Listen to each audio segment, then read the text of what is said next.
فلسطین کے لیے حرم میں دعا نہیں مانگی جا رہی، بک گئے ائمہ حرم۔ میں جب ابھی عمرہ کرنے گیا تو پہلی تراویح میں ہی فلسطین کے لیے دعا مانگی ہے انہوں نے۔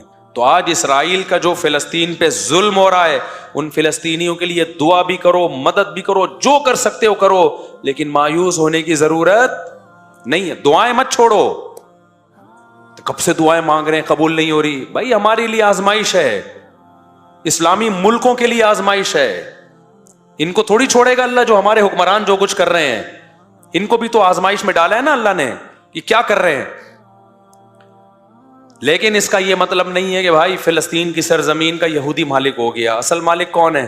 اللہ ہے۔ اس نے وقتی طور پر کچھ ظالموں کے حوالے کی ہوئی ہے، تو ہم اپنا کام نہیں چھوڑیں گے۔ اور جب اللہ نے اپنا کام کرنا ہوگا، اس کو صدیاں اور سال نہیں چاہیے، وہ سیکنڈوں کے اندر نقشے کو تبدیل کر دے گا۔ آج بہت بڑا مسئلہ پتہ ہے کیا ہے دینداروں میں؟ وہ دعا سے بہت غافل ہیں، اور بلکہ دعاؤں کا مذاق اڑانا شروع کر دیا ہے۔ ابے یہ مولوی دعاؤں میں لگے رہتے ہیں، ابے یہ دعاؤں سے کیا ہوتا ہے؟ مولویوں نے لوگوں کو دعاؤں میں لگا دیا، نمازوں میں لگا دیا۔ اتنے انبیاء کے مختصر واقعات ہیں نا، ان میں جو پیغام قرآن دینا چاہ رہا ہے وہ ہے دعا کی فضیلت۔ تبھی قرآن کہتا ہے وَنُوحًا إِذْ نَادَىٰ مِن قَبْلُ، نوح نے بھی ہمیں پکارا۔ نوح علیہ السلام 950 سال دعوت دے رہے ہیں، اور قوم کے ایمان کی کوئی امید نہیں ہے، اور دھمکیوں پہ دھمکیاں۔ تو ناکامی کے نقشوں میں نوح علیہ السلام نے اپنے رب کو پکارا۔ قرآن کہتا ہے فَاسْتَجَبْنَا لَهُ، ہم نے نوح کی پکار کو قبول کیا۔ آج بہت سے لوگ کہتے ہیں ہم دعائیں مانگتے ہیں قبول نہیں ہوتی۔ بھائی قبول ہوتی ہے اس ٹائم پہ جس ٹائم پہ اللہ چاہے گا۔ یہ چھوڑ دو کہ قبول ہو رہی ہے کہ نہیں ہو رہی۔ کتنے لوگ کہتے ہیں فلسطین کے لیے کب سے دعائیں مانگی جا رہی ہیں، حرم میں بھی مانگی جا رہی ہیں دعائیں۔ ایک تو ہمارے یہاں پروپیگنڈا بہت ہے، بہت سے لوگ کہہ رہے ہیں فلسطین کے لیے حرم میں دعا نہیں مانگی جا رہی، بک گئے ائمہ حرم۔ میں جب ابھی عمرہ کرنے گیا تو پہلی تراویح میں ہی فلسطین کے لیے دعا مانگی ہے انہوں نے۔ سوشل میڈیا بہت بڑا عذاب ہے، میں آپ کو بتاؤں۔ اتنی دجال کے آنے کی ہمیں بالکل ضرورت ہے ہی نہیں۔ جو لمبا پھینکتے رہو نا، بس پھینکتے رہو۔ میں نے تو یہ فیصلہ کیا ہے جب تک کوئی چیز اپنی آنکھوں سے نہ دیکھ لو نا، تبصرہ ہی نہیں کرو۔ جو اٹھا کے فیس بک پہ جس کا جو ٹھڑک نکالنی ہوتی ہے نکال کے۔ میں پہلا دن تراویح کا تھا، اسی میں پہلے دن ہی فلسطین کے مظلوموں کے لیے وہ جو تراویح میں دعا، وتر میں دعا مانگتے ہیں، پہلے دن ہی دعا مانگی۔ میں نے کہا لو بھائی، ابھی ہم کل کلپ دیکھ رہے تھے کہ دعائیں فلسطین کو لیے دعا نہیں مانگی جا رہی۔ تو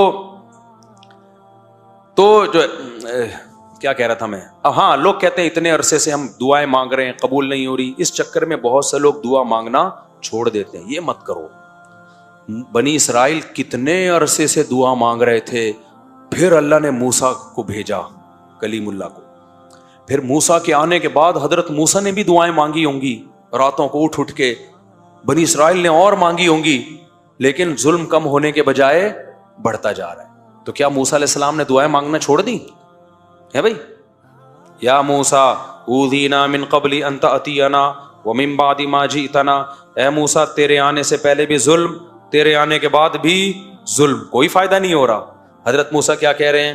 بہت مزہ آتا ہے مجھے اس آیت کے پڑھنے میں۔ بنی اسرائیل نا بڑی قسم پرسی سے حضرت موسیٰ کے پاس آئے۔ یا موسیٰ اوذینا من قبل ان تأتینا، اے موسیٰ تیرے آنے سے پہلے بھی عذاب میں تھے، وَمِن بَعْدِ مَا جِئْتَنَا، تو نجات دہندہ بن کے آیا ہے، لیکن تیرے آنے سے ہمیں کوئی فائدہ نہیں ہوا۔ مطلب کہ ہم تو دعائیں مانگ رہے ہیں، سب کچھ کر رہے ہیں، پھر بھی فائدہ نہیں ہو رہا۔ موسیٰ نے جواب میں کیا کہا؟ یا قوم ان الارض للہ استعینوا باللہ واصبروا، دیکھو اللہ سے مدد مانگتے رہو جیسے اب مانگ رہے ہو، اور صبر بھی کرتے رہو ساتھ ساتھ۔ دعا صبر کے بغیر نہیں ہوتی۔ یا قوم استعینوا باللہ واصبروا، اے میری قوم اللہ سے دعائیں مانگتے رہو اور صبر کرتے رہو۔ آگے دلیل کتنی شاندار دی ہے۔ سوال پیدا ہوتا ہے بھائی یہ کام تو ہم پہلے سے کر رہے ہیں نا، رزلٹ تو کوئی آؤٹ ہو نہیں رہا، آپ تو وہی کام کا حکم دے رہے ہو جو ہم پہلے سے کر رہے ہیں۔ ہم یہ کہہ رہے ہیں دعا قبول نہیں ہو رہی، آپ کہیں دعا کب مانگو، مانگ رہے ہیں پہلے سے۔ اس اشکال کا موسیٰ نے جو جواب دیا علیہ السلام نے، ان الارض للہ یورثها من یشاء من عبادی، اے میری قوم زمین فرعون کی نہیں ہے، یہ گریوی میں فرعون کو ملی ہوئی ہے. زمین کا بادشاہ کون ہے؟ اللہ ہے. تو جب اللہ ہے وہ جب چاہے گا سیکنڈوں میں چھین لے گا اس سے. وہ نہیں چھین رہا, اس میں کوئی حکمت ہے. تو جو اللہ کا کام ہے وہ اللہ کو کرنے دو, جو تمہارا کام ہے وہ تم کرو. ہمارا کام ہے بھکاریوں کی طرح, اس کا کام ہے زمین چھیننا, ہم اپنا کام کریں گے اور وہ اس کو اس کا کام کرنے دو, کیونکہ مالک وہ ہے, جب چاہے گا سیکنڈوں میں چھین لے گا. ان الارض للہ یورثها من یشاء من عباده, وہ اللہ جس کو چاہتا ہے زمین کا مالک بنا دیتا ہے. آج فرعون کو بنایا ہوا ہے, اس کا مطلب یہ نہیں کہ حقیقی مالک فرعون ہے. حقیقی مالک فرعون ہوتا پھر ہم مایوس ہوتے نا. حقیقی مالک کون ہے زمین کا؟ اللہ ہے. تو ہمیں مایوسی کی کیا ضرورت ہے بھائی؟ وہ نہیں چھین رہا, کوئی حکمت ہے, ہمیں آزما رہا ہے. وہ جب چاہے گا 2 منٹ میں چھین کے ہمارے حوالے کر دے گا. تبھی تو کیسے 2 منٹ میں چھینا کہ نہیں چھینا؟ آخری دم تک, جب تک وہ پانی کے کنارے پہ کھڑے ہوئے تھے نا اور فرعون کا لشکر آ رہا تھا, اس وقت تک فرعون یہ سمجھ رہا تھا زمین کا وارث کون ہے؟ میں ہوں. مصر کا مالک کون ہے؟ میں ہوں. پھر جب پانی میں راستے بنے, بنی اسرائیل پار ہو کے گزر گئے, اس وقت بھی فرعون بھی یہ سمجھ رہا تھا کہ مصر کا مالک کون ہے؟ بولو, میں ہوں. جیسے آج اسرائیل سمجھ رہا ہے کہ بیت فلسطین کا مالک کون ہے؟ اسرائیل ہے. فرعون تو اس سے بڑے پاورفل تھا, وہ بھی آخری اینڈ تک یہی سمجھتا رہا کہ زمین کا مالک کون ہے؟ میں ہوں. راستے بن گئے, اس وقت بھی فرعون سمجھ رہا تھا مصر کا مالک کون ہے؟ میں ہوں. بنی اسرائیل بھی یہ سمجھ رہے تھے, حضرت موسیٰ بھی یہ سمجھ رہے تھے کہ فی الحال زمین کا مالک کون ہے؟ فرعون. چند سیکنڈوں کے اندر کام ہوا ہے. جب فرعون نے پانی میں اپنے گھوڑوں کو دوڑانا شروع کیا انہی راستوں میں جو بنی اسرائیل کے لیے بنے تھے, اور جب آخری آدمی جب تک داخل نہیں ہوا نا اس پانی میں, اس وقت تک بھی بنی اسرائیل یہ سمجھ رہے تھے کہ مصر کا مالک کون ہے؟ فرعون. ان کو کیا خبر تھی کہ یہ ڈوبے گا یہاں پہ؟ اللہ نے موسیٰ کو صرف یہ بتایا تھا کہ سمندر پہ لاٹھی مارو راستے بنا دوں گا. اب تک یہ وحی نہیں آئی تھی کہ اس کو تباہ بھی کروں گا, جو ظاہر اس آیت سے جو پتا چل رہا ہے. تو اس وقت تک سب یہ سمجھ رہے تھے. این وقت پہ جب آخری شخص پانی کے اندر داخل ہوا ہے نا, اور اس امید پر کہ اب ہم وہاں سے نکل جائیں گے, اس وقت اللہ نے سمندر کے 2 پارٹوں کو ملا کے بتا دیا ان الارض للہ, زمین کا مالک کون ہے؟ اللہ ہے. یورثها من یشاء من عباده, جس کو چاہتا ہے اپنے بندوں میں مالک بنا دیتا ہے. تو آج اسرائیل کا جو فلسطین پہ ظلم ہو رہا ہے, ان فلسطینیوں کے لیے دعا بھی کرو, مدد بھی کرو, جو کر سکتے ہو کرو, لیکن مایوس ہونے کی ضرورت نہیں ہے. دعائیں مت چھوڑو. کب سے دعائیں مانگ رہے ہیں, قبول نہیں ہو رہی. بھائی ہمارے لیے آزمائش ہے, اسلامی ملکوں کے لیے آزمائش ہے. ان کو تھوڑی چھوڑے گا اللہ, جو ہمارے حکمران جو کچھ کر رہے ہیں, ان کو بھی تو آزمائش میں ڈالا ہے نا اللہ نے کہ کیا کر رہے ہیں. لیکن اس کا یہ مطلب نہیں ہے کہ بھائی فلسطین کی سرزمین کا یہودی مالک ہو گیا. اصل مالک کون ہے؟ اللہ ہے. اس نے وقتی طور پر کچھ ظالموں کے حوالے کی ہوئی ہے. تو ہم اپنا کام نہیں چھوڑیں گے, اور جب اللہ نے اپنا کام کرنا ہوگا اس کو صدیاں اور سال نہیں چاہیے, وہ سیکنڈوں کے اندر نقشے کو تبدیل کر دے گا. آج بہت بڑا مسئلہ پتہ ہے کیا ہے دینداروں میں؟ وہ دعا سے بہت غافل ہیں, اور بلکہ دعاؤں کا مذاق اڑانا شروع کر دیا ہے. ابے یہ مولوی دعاؤں میں لگے رہتے ہیں, ابے یہ دعاؤں سے کیا ہوتا ہے؟ مولویوں نے لوگوں کو دعاؤں میں لگا دیا, نمازوں میں لگا دیا, اور جو ایسی باتیں کر رہے ہوتے ہیں وہ دعائیں بھی نہیں کر رہے ہوتے. یا تو کوئی بڑا تیر مار رہے ہو نا, کوئی تبدیلی کے لیے ایک نیا پیکج لے کر آئے ہوئے, وہ بھی نہیں کر رہے ہوتے, کچھ بھی نہیں کر رہے ہوتے. ایک دعائی تو رہ گئی ہے. دعاؤں سے کبھی غافل. میں نہیں کہتا کہ صرف دعا سے سب کچھ ہوتا ہے, اسباب بھی اختیار کرنے پڑیں گے, لیکن آج کسی حد تک اسباب ٹوٹے پھوٹے لنگڑے لولے اختیار ہوتے ہیں. دعاؤں سے کیا ہو رہے ہیں لوگ؟ غافل ہیں. تو دعا مانگنے کی عادت ڈالو. اور نبی صلی اللہ علیہ وسلم نے فرمایا کہ انسان کی دعا اس وقت قبول ہوتی ہے, صحیح حدیث ہے, کہ جب تک اس کے دل میں یہ خیال نہ آئے کہ میری دعا قبول نہیں ہو رہی. جب یہ خیال آتا ہے نا یار مانگ رہا ہوں قبول نہیں ہو رہی, پھر قبول نہیں ہوتی. تو اس لیے یہ جو آیتیں میں جلدی سے بس 2-3 آیتیں پڑھ کے بیان کو ختم کرتا ہوں. ان کا خلاصہ یہی ہے کہ نوح علیہ السلام ناکامی کے اسباب میں اللہ کہتے ہیں جب قسم پرسی میں ہمیں پکارا فاستجبنا لہ، ہم نے نوح کی دعا کو قبول کیا. کب قبول کیا؟ 950 سال کے بعد. کتنے سالوں کے بعد، لیکن کیا نا اللہ نے. یعقوب علیہ السلام ساری زندگی دعا مانگتے رہے، قبول بڑھاپے میں کیا. اگر نہ مانگتے تو کچھ بھی نہیں ہوتا. تو اور اللہ اگر ایسے دعائیں قبول کرنا شروع کر دے، ادھر مانگی ٹھک کر کے، وہ تو پی کے فلم ہو جائے گی. وہ شارٹ کلپ کسی نے بھیجا تھا، میں فلمیں نہیں دیکھتا، یہ ذہن میں جو لوگوں نے لکھا ہوا ہے اس نے چھپ کے پوری فلم دیکھی ہے. نہیں دیکھی، اللہ کی قسم نہیں دیکھی. ہاں یہ ضرور ہے کہ اس کے کچھ شارٹ کلپ تھے، وہ بھی دوستوں کے ساتھ دیکھے ہیں، وہ بھی وہ والے کلپ جو بہت ہی خاندانی قسم کے کلپ تھے. تو اگر ایسے قبول ہوتی نا، سموسہ مانگ رہا ہے ٹھک کر کے سموسہ رکھ کے چلا گیا، تبھی تو اس نے کہا کہ اگلا ورژن چاہیے. بیٹروا ختم ہو گیا، کیا کہہ رہا تھا وہ بیٹروا. اگر اس طرح سے دعائیں قبول ہوتی، یا اللہ میری فلاں جگہ شادی کرا دے، ٹھک کر کے ہو گئی، تو پھر تو ایمان بالغیب رہتا. ایمان بالغیب تو ایمان بالغیب تھوڑی رہتا. پھر تو بھائی جو مانگو ٹھک کر کے مل رہا ہے. پھر تو کافر بھی کہتے ہیں یار دعائیں مانگو بس. تو اللہ نے غیب میں رکھا ہے. تبھی دعائیں وہ لوگ مانگتے ہیں جن کا ایمان بالغیب ہوتا ہے، وہ بہت جاندار دعائیں مانگتے ہیں. جن کا ایمان بالغیب نہیں ہے، ان کا ہر عبادت میں دل لگتا ہے، دعا میں ان کا دل نہیں لگتا. ان کو لگتا ہے یار یہ ایسے ہی بس جا رہا ہے، وہ نماز پڑھ لے گا، قرآن پڑھ لے گا، دعا نہیں مانگے گا وہ. تو اللہ تعالیٰ فرماتے ہیں فاستجبنا لہ، ہم نے ان کی دعا کو قبول کیا. وَنَصَرْنَاهُ مِنَ الْقَوْمِ الَّذِينَ كَذَّبُوا بِآيَاتِنَا، اور جو لوگ ہماری آیات کا انکار کرتے تھے ہم نے نوح کی ان پر مدد کی. نوح علیہ السلام کمزور تھے، ہم نے ان کی مدد کی. آگے اللہ نے سلیمان اور داؤد علیہ السلام کا تذکرہ کیا کہ ہم نے کیسے کیسے ان کو نوازا. پھر اللہ نے ایوب علیہ السلام کا ذکر کیا کہ ایوب علیہ السلام کئی سال بیماریوں میں رہے. آج بہت سے لوگ کہتے ہیں ہم اتنی بیماریاں، اس کا مطلب خدا ہم سے ناراض ہے. نہ میرے بھائی، مالی پریشانیاں، جسمانی پریشانیاں، یہ اللہ کے ناراض ہونے کی دلیل نہیں. اللہ آزماتا ہے کسی کو دے کے اور کسی سے لے کے. تو ایوب علیہ السلام کی زندگی بیماریوں میں اتنے پریشان ہو گئے، اللہ سے دعا مانگی. انی مسنی الضر، اے اللہ مجھے بہت پریشانی پہنچی ہے. وانت ارحم الراحمین، تو سب سے زیادہ رحم کرنے والا ہے. اتنے پریشان ہوئے تھے نا ایوب علیہ السلام کہ انسان بیماری میں تھوڑا چڑچڑا بھی ہو جاتا ہے. ایوب علیہ السلام کی بیوی نے بہت خدمت کی حضرت ایوب کی. ایسا نہیں ہوا کہ ایوب علیہ السلام جب کئی سال بیمار رہے تو ان کی بیگم کورٹ سے خلا لے کے چلی گئی، ایسا نہیں ہوا ہے. اور لیتی بھی نا تو اس زمانے میں ملتا نہیں، ٹھیک ہے نا. یہ تنسیخ نکاح آج بہت آسان کر دیا ہے. تو وفا کی ان کی بیوی نے بہت خدمت کی. آج نہ شوہر بیوی کے ساتھ وفا کرتا ہے، جب تک اٹریکٹیو ہے بیگم سے محبت، جہاں کوئی بیچاری کو کچھ مسئلہ ہو گیا جان چھڑانے کی کوشش. اور عورت بھی یہی کرتی ہے، جب تک کماؤ پوت کھلا رہا ہے میرا میاں ہے. جہاں بیچارے پر غربت آ گئی، کوئی بیماری آ گئی، ٹھک کر کے کھلا.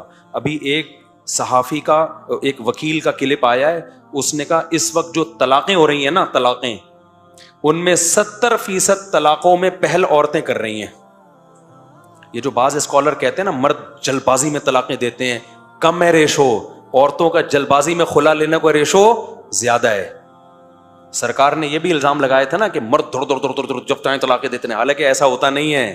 ایسا ہو رہا ہوتا سارے رنڈوے بیٹھے ہوئے ہوتے یہاں پہ. طلاقیں بہت ہو رہی ہیں لیکن برداشت کرنے والے مردوں کا ریشو طلاقیں دینے والے مردوں سے بہت زیادہ ہے. بہت زیادہ ریشو ہے. اتنے مرد میں اللہ نے برداشت زیادہ رکھی ہے. خواتین کو خلا کا جو یک طرفہ خلا کا اختیار دے دیا نا، اس کے نتیجہ میں نہیں، کوئی مولوی نہیں کہہ رہا، ایک وکیل کہہ رہا ہے. وکیل کہہ رہا ہے، لبرل وکیل ہے، وہ کہہ رہا ہے بھائی جو رجسٹرڈ طلاقیں ہیں ان میں 70% کس کی طرف سے ہیں؟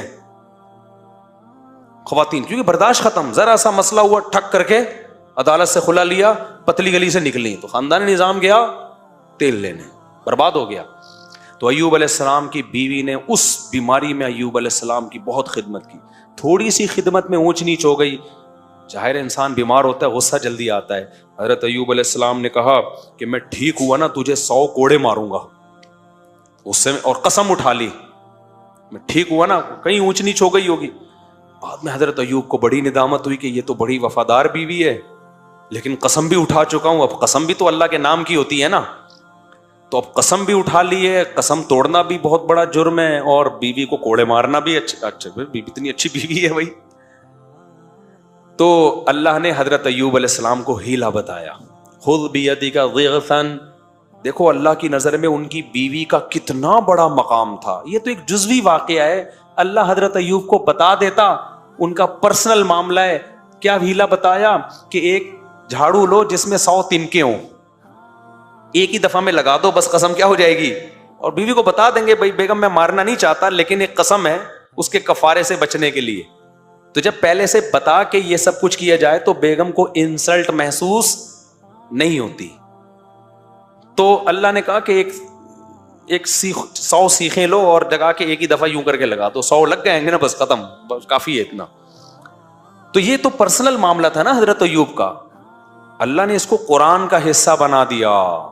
اس سے پتہ چلتا ہے کہ اللہ کو وفادار بیوی اتنی پسند ہے کہ اللہ اپنے پیغمبر کو ہیلا بھی بتا رہے ہیں اور اس کو قرآن کا حصہ بھی بنا رہے ہیں, یہ بتانے کے لیے کہ یہ پروٹوکول ایوب علیہ السلام کی بیوی کو میں نے دیا ہے. اور یہ طریقہ بھی بعض دفعہ مفتی ہیلے بتا رہے ہوتے ہیں نا, مفتی جو غلط مفتی بھی ہیلے بتا رہے ہوتے ہیں بعض دفعہ, ابے تو ایسا کر, حلالوں کے ہیلے جیسے بتا رہے ہوتے ہیں. اور بعض دفعہ ہیلے ایسے بتا رہے ہوتے ہیں کہ زکوٰۃ کے ہیلے, غریب کو دے 1 کروڑ روپے, اس نے لیا, مالک بن گیا, اس کے ہدیہ لے لے, جلیبیاں کھا بیٹھ گئے. بھائی ہو گیا نا, بھائی آپ نے اس کو مالک بنایا, زکوٰۃ ادا ہو گئی, اب اس کی مرضی, جس کو چاہے دے, وہ اپنی خوشی سے اگر آپ کو دے دے تو ہو گیا نا. کل ایک بندہ آیا, کہہ رہے ہمارے مدرسے کے طلبہ ہیں, زکوٰۃ لیتے ہیں ہم لوگ, طلبہ کو مالک بنا کے پھر ہم مدرسے کی تعمیر میں لگا سکتے ہیں. میں نے کہا نہیں لگا سکتے. کہہ رہے نہیں, جب طلبہ کو مالک بنا دیا, زکوٰۃ تو ادا ہو گئی. میں نے کہا تو تجھے کوئی اتنی بڑی رقم دے اور مالک بنا کے اور پھر واپس لے تو دے کے دکھا واپس. بولے جب میں ہوں تو میں کیوں دوں. وہ بچہ کو پتا ہے میں ایویں ڈرامے بازی ہو رہی ہے میرے ساتھ, اس کو ہیلا کہتے ہیں نا, یہ ناجائز ہیلا ہے. بچے کو پتا ہے, ورنہ 1 لاکھ روپے کسی بچے کو دو, وہ کہے گا میں پاگل ہوں, میں مدرسے کی دیوار میں لگاؤں, میرے بیسیوں مثلا میرا ابا غریب, میری اماں غریب. تو یہ ناجائز ہیلا ہے. تو جیسے بعض 2 نمبر قسم کے مفتی غلط ہیلے بتا رہے ہوتے ہیں, لیکن یہاں ہیلا کون بتا رہا ہے؟ اللہ. کس کو؟ پیغمبر کو. کس کو بچانے کے لیے؟ ان کی بیوی کو بچانے کے لیے. تو جو بھی وفادار ہوگا, میاں ہو یا بیوی, اللہ کو وفاداروں کی قدر ہے.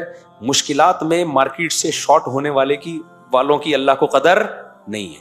کہ جب حالات اچھے تھے تو بہت بہترین میاں, حالات جہاں خراب ہوئے تو مارکیٹ سے ایک دم شارٹ. جج بیٹھا ہوا ہے ٹھپے لگانے کے لیے. جج جیسی کسی کی بیوی جائے نا, جج کی بیوی کو بھی کوئی اور جج طلاق دے رہا ہے آج کل, پورا سیٹ اپ ہی بڑھ گیا. ہاں بجلی میں بتاتا ہوں, وہ مسئلے بھی ابھی صبر کریں. اچھا میرے بھائی جلدی سے, میں یہ بہت مزے کی آیتیں ہیں یار, یہ مجھے تو بڑا مزہ آتا ہے. آگے اللہ کہتے ہیں دیکھو ہم نے اس مصیبت سے ایوب کو نکالا اس دعا کی برکت سے. تو اس سے پتہ چلتا ہے اللہ دعائیں قبول کرتا ہے. پھر آگے اللہ فرماتے ہیں کہ وَظَنُّونِ إِذْ ذَهَبَ مُغَاضِبًا, اس میں تو بڑا ہی مزہ آتا ہے پڑھنے میں. اللہ کہتے ہیں مچھلی والے کو بھی یاد کرو. مچھلی, اللہ نے یونس علیہ السلام کا نام کیا رکھ دیا؟ مچھلی والا. یہ بھی محبت ہے اللہ کی اپنے پیغمبروں سے. حالانکہ یونس علیہ السلام تو فرار ہو کے گئے تھے اللہ سے پوچھے بغیر, اور مچھلی نے کھا لیا. یہ سب تو بطور سزا کے ہوا ہے, لیکن پتہ چلتا ہے یہ دیکھنے میں سزا تھی, حقیقت میں سزا نہیں تھی. ہمارے حضرت اس کو اپنے الفاظ میں بتاتے تھے, یہ محبت کی چٹکی ہے. چٹکی کی 2 قسمیں ہوتی ہیں, ایک کسی کو تکلیف دینے کے لیے چٹکی لی جاتی ہے, ایک محبت میں چٹکی لی جاتی ہے. چیخیں دونوں میں سیم نکلتی ہیں. کیا خیال ہے؟ چیخیں دونوں میں کیا ہوتی ہیں؟ سیم, لیکن جذبات دونوں میں بالکل ڈیفرنٹ ہوتے ہیں. تو اللہ بعض دفعہ پیغمبروں کو سزا بھی دیتے ہیں, تو وہ دیکھنے میں سزا ہوتی ہے, حقیقت میں وہ سزا نہیں ہوتی. اب دیکھو یونس علیہ السلام کے ساتھ یہ والا معاملہ نہ ہوتا تو یونس علیہ السلام کا شاید قرآن میں تذکرہ ہی نہ ہوتا, اور آپ کا نام اللہ مچھلی والا رکھتے ہی نہیں, مچھلی والا ہی نام نہ رکھتے. یہ ایسے ہے جیسے حضرت علی رضی اللہ تعالیٰ عنہ ایک دفعہ لیٹے ہوئے تھے نا مٹی میں, حضرت فاطمہ سے کچھ ناراضی ہوئی تو آپ چلے گئے, تو کچھ جیسے میاں بیوی میں ہوتی ہے بعض دفعہ, تو کہیں لیٹ گئے جا کے, تو نبی جب گئے نا تو پورے مٹی پہ لیٹے ہوئے تھے نا, مٹی لگی ہوئی تھی, تو حضرت علی کو نبی نے فرمایا ابو تراب, مٹی والا. اب یہ لفظ بظاہر توہین ہے, لیکن حضرت علی کو اندازہ ہو گیا، یقین تھا کہ یہ توہین کی نیت سے نہیں ہے، یہ کیا ہے؟ محبت کی. تو حضرت علی نے اپنی کنیت ہی ابو تراب بنا لی، مٹی والا. تو بعض لفظ بذات خود تعظیم کے نہیں ہوتے، لیکن جب کسی بڑے کی زبان سے نکلتے ہیں تو وہ کیا بن جاتے ہیں؟ وہ تعظیم والے لفظ بن جاتے ہیں. اچھا، وقت ہمارا بہت ہو گیا ہے، تو یہ حضرت یونس علیہ السلام کا جو ہے نا ہم انشاءاللہ کل پڑھیں گے. یونس علیہ السلام کا، آگے اللہ نے زکریا علیہ السلام کا، ان سب کا حاصل یہی ہے کہ سب مشکلات میں تھے اور کس کو پکارا انہوں نے؟ اللہ. ان میں کوئی کسی عامل کے پاس نہیں گیا، پھونکوں والی سرکار کے پاس نہیں گیا، کوئی کسی مزار پہ بولو نہیں گیا. کسی نے یہ نہیں کہا کہ اتنے سال ہو گئے مانگتے ہوئے. نوح علیہ السلام نے نہیں کہا 950 سال سے مانگ رہا ہوں، دعا تو قبول ہوتی نہیں. اب چھوڑو یہ ایسے ہی باتیں. تو یہ سب کا یہی مشترک پیغام تھا. سمجھتے ہو کہ نہیں سمجھتے؟